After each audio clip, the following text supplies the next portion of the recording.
encontramos en el Americana Film Festival, un festival de cine independiente norteamericano que del 13 al 16 de febrero se celebra en la ciudad condal.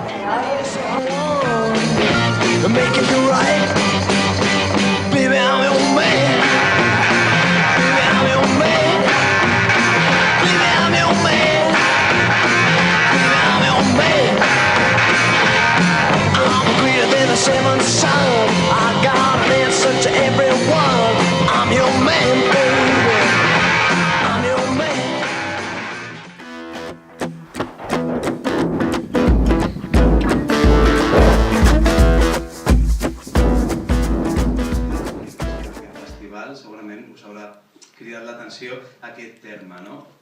I sobretot trobar-ho a pel·lícules tan diferents com poden ser Drinking Buddies, de Joe Swanberg, i Audit the Trainwreck, que és la que veurem ara de Franco Berros.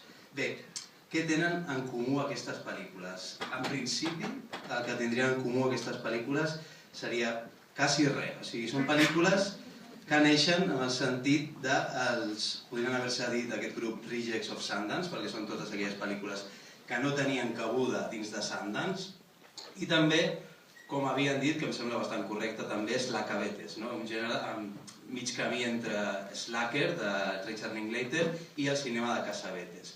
Però, tornant al tema, aquest terme sorgeix l'any 2005 i no sorgeix ni d'un crític ni d'un propi autor, sinó que surt d'Eric Masunaga, que és un tècnic de so que havia treballat amb Andrei Bujalski a la pel·lícula Funny Ha-Ha de l'any 2002. Aleshores, és interessant veure com és, quan li van preguntar a aquest tècnic de so què tenien de similar a aquestes pel·lícules, va dir All Day Mumblecore, és a dir, que masteguen paraules.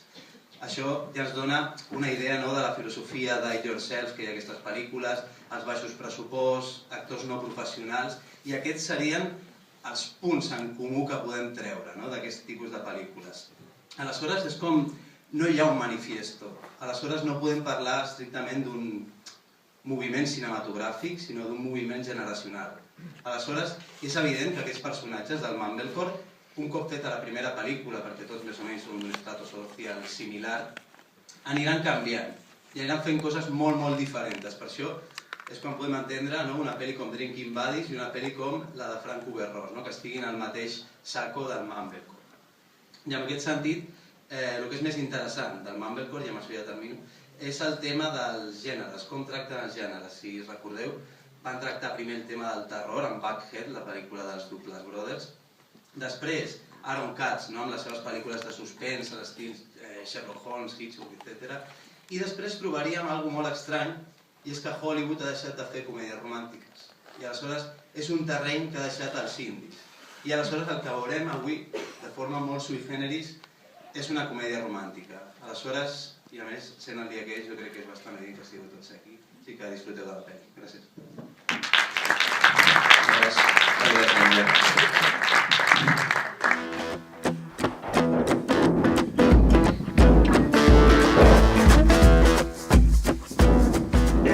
Dos nens, l'Idris, el Sean, més de 13 anys de filmació, de documental. Bé, crec que és una pel·lícula que si no es veu en un festival no té cap possibilitat d'arribar ni al cinema ni gairebé en cap format. Llavors, bé, ja veureu, la pel·lícula són 2 hores i mitja quasi, però passa molt bé. I ja està. Que res, que ja veureu, que la pel·lícula va tenir un crescendo molt bo i passa molt bé. Passa molt bé. Ja està, disfruteu-la.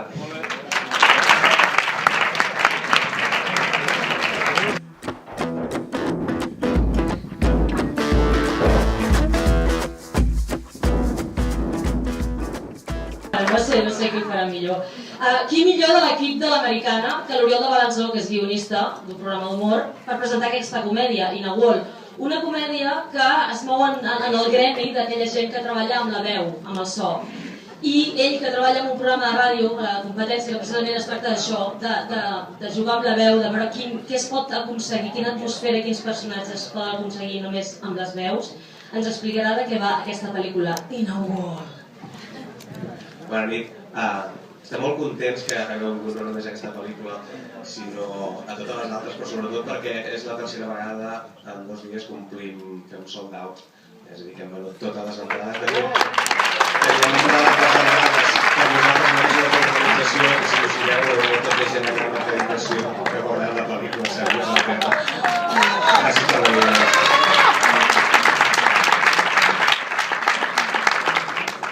Aniré molt ràpid perquè és aquell moment molt calorro de he pagat una entrada i ara diu que m'explicaré una pel·lícula que veuré d'aquí 5 minuts. Intentaré no explicar-vos la pel·lícula perquè s'explica per si sola. És una pel·lícula sobre moltes coses, però sobretot sobre el tema fort de l'audiovisual, que com sabeu és l'àudio. Si algú de vosaltres ha treballat mai en una pel·lícula, sabeu que quan va a la postpo d'àudio és va, fes-ho ràpid i dius, home sí, però que porteu 3 anys preparant la pel·lícula i ara tu vols que una setmana acabi això. Tranquils.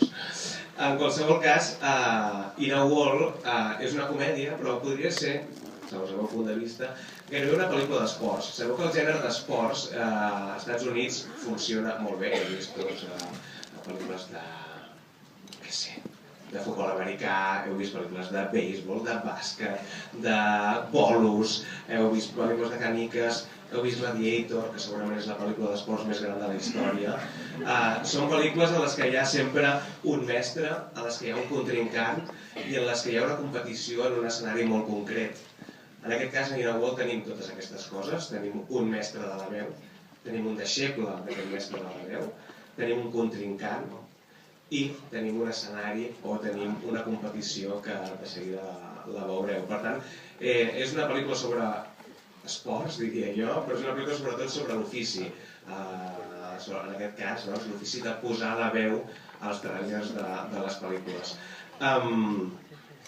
I per tant, com que és una pel·lícula sobre els oficis, com passa, per exemple, en les sèries de metges o d'advocats, acaben tenint bromes internes, que en aquest cas vosaltres les detectareu perquè sou gent perspicaç, intel·ligent i amb cultura, però que si qualsevol persona ha treballat mai dins del món de la ràdio, de l'audiovisual, del doblatge, doncs són coses com fetes amb molta elegància. I In a Wall, bàsicament, tot i la botada aquesta de la pel·lícula d'esports, és una comèdia en el sentit més clàssic. Tenim cameos, tenim secundaris que fan gràcia, tenim tots aquells elements que de tant en tant ens recorden què és una comèdia clàssica, perquè vosaltres que sou degustadors habituals de cinema esteu acostumats a menjar coses estranyes, és a dir, a menjar japonès, peix cru, a menjar thai, a menjar vietnamita, a menjar mexicà, a menjar insectes cruixents arrebossats amb tempura, però de tant en tant us agafa, i en el cas de la comèdia, per anar a la Barceloneta en un dia de sol com avui, fer una paella, i quan surts i veus el mar en calma i estàs tip de paella, i dius, és un clàssic, però que feliç em fa. Per tant, enjoy de paella.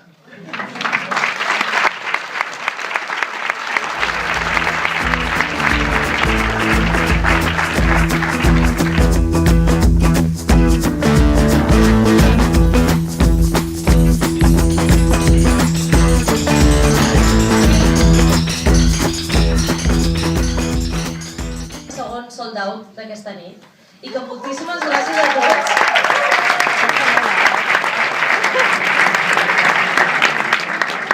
És bastant increïble, no ens esperàvem aquesta acollida i moltíssimes gràcies. I res més, ara us deixo amb la Violeta Kovacic, que ens presentarà Kovacic i que ens presentarà la pel·lícula i moltíssimes gràcies.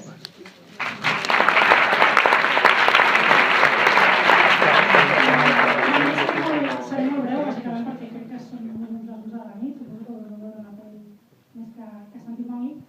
I a part perquè crec que no és una pel·lícula fàcil d'explicar o d'apuntar algunes coses abans que l'hagueu vist. Sí que crec que és interessant, veureu, crec que és bastant interessant, per exemple, tota la feina amb els actors tan joves i amb actors adolescents, que crec que hi ha un treball bastant espontant i molt maco, però sí que crec que el que és realment interessant de la pel·lícula és una mica com treballes. Veureu que l'argument està molt a prop del drama, o quasi diria per moments del dramón, i és interessant una mica com aconsegueix el director mantenir-se una mica, introduir alguns tocs d'humor i que la pel·lícula sigui lleugera, tot i la gravetat d'alguns dels temes que toca. I per això jo crec que una de les claus, i em sembla com a mínim a mi és el que més m'ha agradat de la pel·lícula, és realment els tons directament de la imatge. I trobareu, per exemple, una pel·lícula molt neta, molt clara, molt lluminosa, i que en aquest sentit s'aproxima molt, ja que estem en aquest festival de cinema americà independent, s'apropa molt, per exemple, al cinema d'altres cineastes que fan cinema indie, com són els germans Duplass, com és Andrew Boyalski, i en aquest sentit jo crec que és una bona pel·lícula perquè la sala estigui plena en un festival justament de cinema indie. Jo us deixo amb la pel·li i que seguim disfrutant del festival.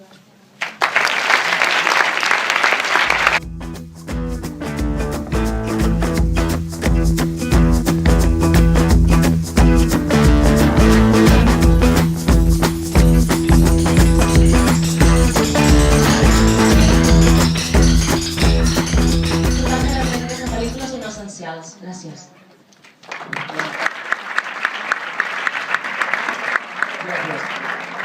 Bueno, lo que vamos a ver es Kings of Summer, que es la primera película de un director relativamente joven, de Jordan Vogt Roberts. Es un director con experiencia previa en series de televisión y en cortometrajes. Y sobre todo, y esto lo vais a notar en la película, es un hombre que viene de la stand-up comedy. La película tiene eso. O sea, de entrada ya os digo que la película no es un tostón. Es una película francamente divertida y de un director que viene de la stand-up comedy y que tiene un sentido de, digamos, el gag ocurrente, del humor inmediato. Como muchas primeras películas, es una película original, una película con vocación de estilo, un director que quiere, de alguna manera, mostrar en pantalla su mundo estético, y es una película con sus defectos, digamos. Es una película un poco dispersa.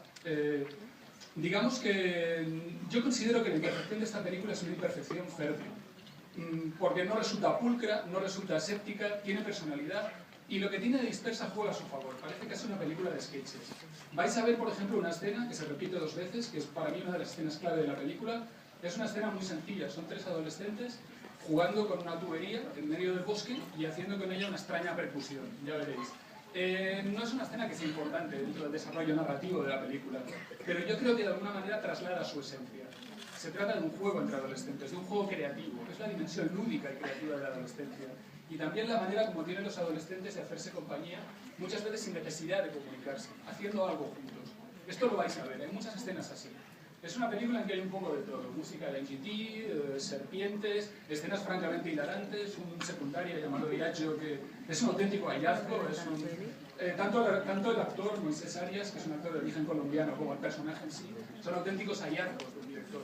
Es un ejemplo del chico Moisés Arias de expresividad inexpresiva de Bill Murray, pero con un punto inquietante. Y su primera aparición en pantalla ya marca el tono de lo que va a ser.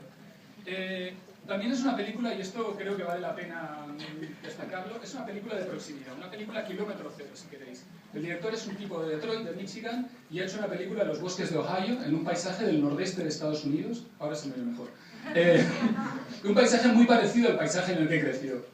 Y se nota esa proximidad, se nota ese cariño por lo que está mostrando, se nota ese conocimiento profundo de lo que son los bosques de Ohio. Hay escenas realmente cinematográficamente muy hermosas, muy sugerentes. En cuanto a los referentes de esta película, bueno, remite a películas del cine popular familiar de los años 80. El referente evidente, en todas las entrevistas con el director sale, es Stand By Me, una película de Rob Reiner del año 87, que no sé si la recordáis, es un clásico del cine adolescente. Y habría que ver otros referentes, como por ejemplo las películas de Amblin Entertainment, de la productora de Spielberg, películas como Goonies. Por eso os digo que en absoluto es un tostón.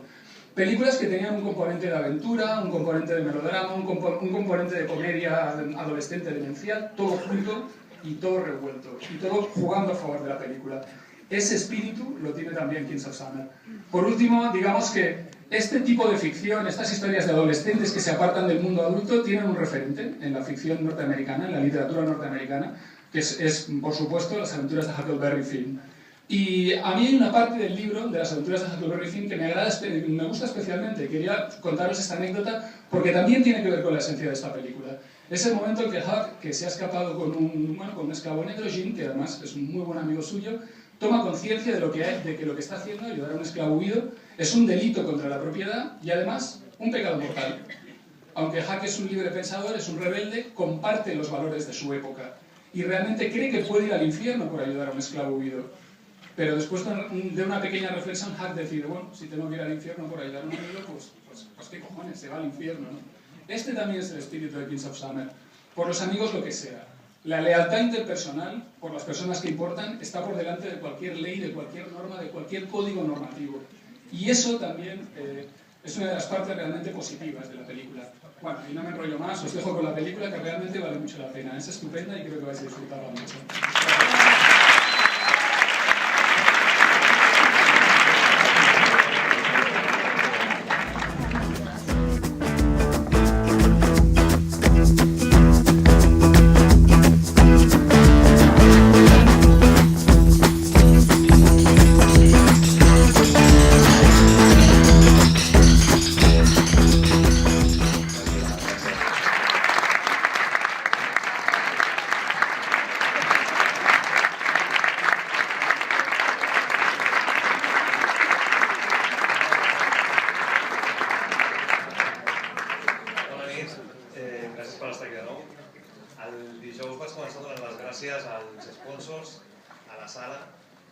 i a la família americana que ha fet possible que el festival assistís. També li vull donar les gràcies a tots els crítics que han presentat les pel·lis i especialment als voluntaris que han fet una feina extraordinària.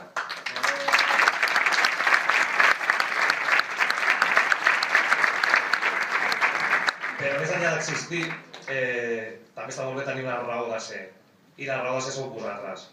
Ens heu cuidat, ens heu estimat, ens heu acompanyat, heu patat 8 dels 12 passes i sou un públic extraordinari.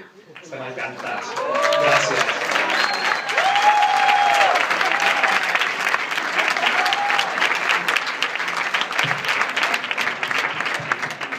Doncs això, esperem veure-us l'any vinent i ens torna a recompartir. Gràcies. La pel·lícula que veureu ara és Anybody Saints, els que veniu a veure Robocop, és a l'altra saga.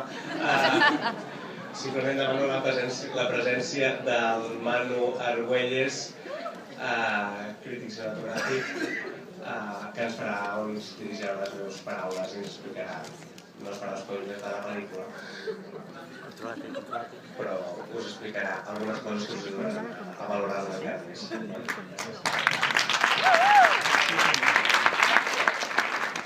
Bueno, pues Anybody Saints no es tanto el qué, hay películas que no es tanto el qué sino el cómo, porque de hecho incluso explicar la sinopsis sería no hacerle justicia a la película, porque de hecho esta historia de dos amantes malditos que ansían reencontrarse, de hecho podría ser es un argumento universal. Incluso nos podríamos remontar a la mitología griega, porque el personaje de Ruth, interpretado por Rooney Mara, vendría a ser como una reescritura del personaje de Penélope, que esperaba durante 20 años a su marido que volviese de la guerra. Entonces, en este sentido,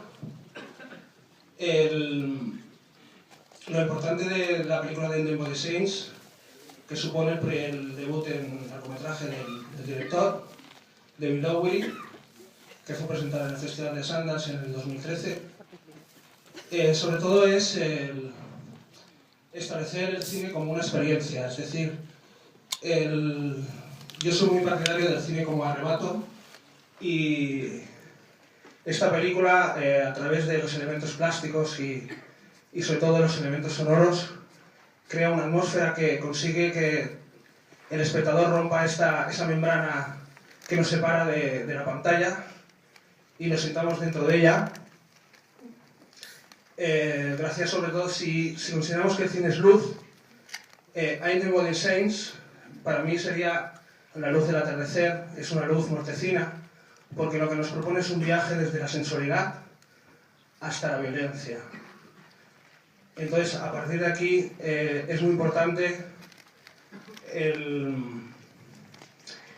como comentaba, es muy importante los aspectos sonoros, que es una fantástica banda sonora, con unos arreglos folk que nos transportan a un tiempo de leyenda. Nos situamos en Texas de los años 70 y entonces a partir de aquí yo creo que como referente claro, creo que ha sido una inspiración de la película pensar en Malik, especialmente en Malas Tierras, en Días del Cielo, esa luz del atardecer que comentaba, esa luz mortecina que está muy presente en la película. O si queréis un exponente más reciente, el asesinato de Jesse James por el cobarde Robert Ford de Aldo y Dominic, que también era un western sensorial, también crepuscular. En cierta manera, esas serían un poco las claves, aunque yo también creo que hay un diálogo con la tradición, con el legado del cine negro de los años 40, sobre todo la variante de las parejas fugitivas. En este retrato del amor fu hay un poco, especialmente en el personaje de Casey Affleck, es también un poco una reescritura de aquellos personajes fugitivos. Y bueno, nada más, solo que la disfrutéis y ya está.